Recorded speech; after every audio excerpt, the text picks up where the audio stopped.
સમાચાર અમદાવાદથી પ્રાપ્ત થઈ રહ્યા છે। અમદાવાદમાં મોટા ગજાના બિલ્ડરના ભરોસે મધ્યમ વર્ગના પરિવારોની આજીવનની મૂડી હોમાઈ ગઈ છે। ગોદરેજ સેલેસ્ટમાં રોકાણ કરનારને ઘરના બદલામાં માત્ર વાયદાઓ મળ્યા છે અને લોકોએ સપનાના ઘરના હપ્તા ભરી રહ્યા છે, જે મળવાની આશા પણ નથી।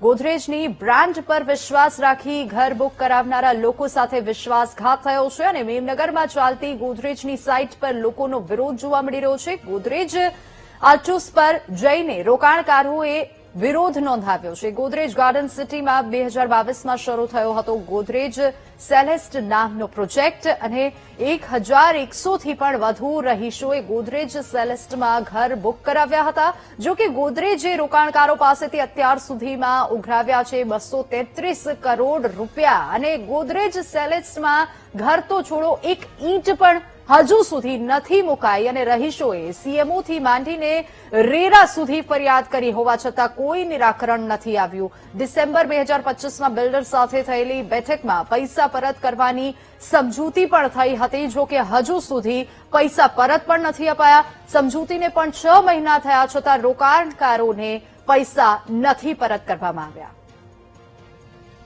ગોદરેજ સેલેસ્ટ પ્રોજેક્ટ જે ગોદરેજ ગાર્ડન સિટીમાં આવેલો છે, ત્યાં 3 BHK માં મેં બુકિંગ 2022માં કરેલું।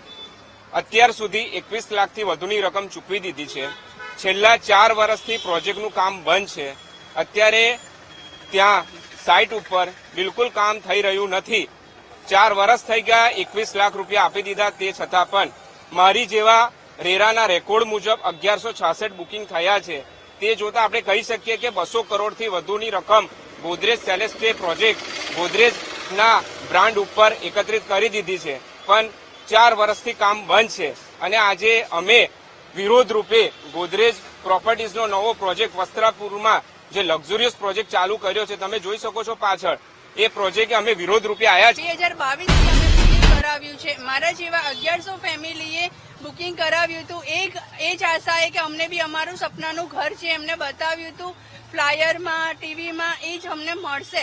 બટ આજે 4 વર્ષ પછી ના તે ઘર છે ના આજે એ ઘર બનવાનું છે ક્યારે એની કોઈ આશા છે, કારણ કે 4 વર્ષ પછી બી એ ઘરનો એક ઈંટ બી નથી મુકાઈ અને અમે આજે એ ઘરના હોમ લોનના EMI ભરી રહ્યા છે છેલ્લા 4 વર્ષથી કે જે ઘર અમને ક્યારે મળશે એની બી કોઈ જ ઉમ્મીદ નથી। આજે એ લોકો એવું કહે છે કે અમારી પાસે કોઈ જ રાઇટ્સ નથી, તમે જાઓ શ્રી સિદ્ધિ પાસે, કારણ કે તમે જે પૈસા આપ્યા હતા અમે શ્રી સિદ્ધિના એકાઉન્ટમાં નાખ્યા છે અને શ્રી સિદ્ધિએ અમારા એકાઉન્ટમાંથી ને લીધા છે। તો આજે શ્રી સિદ્ધિ ગોદરેજને બ્લેમ કરે છે અને ગોદરેજ શ્રી સિદ્ધિને બ્લેમ કરે છે અને એ બંનેની ઈચ અધર ફ્લાઇટમાં આજે 1100 ફેમિલીના 250 કરોડ રૂપિયા હોમાઈ ગયા છે।